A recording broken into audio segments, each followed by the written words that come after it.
Hello বন্ধুরা, নতুন লটকান design.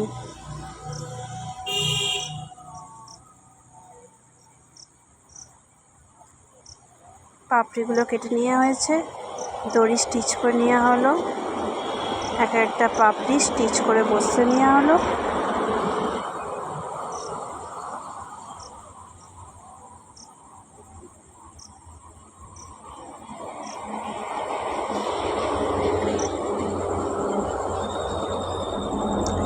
ভিডিওটি ভালো লাগলে লাইক, আমার চ্যানেলটিকে সাবস্ক্রাইব করবেন।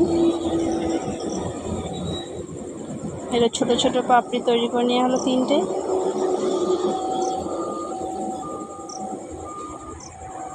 একসাথে জয়েন করে দেওয়া হলো।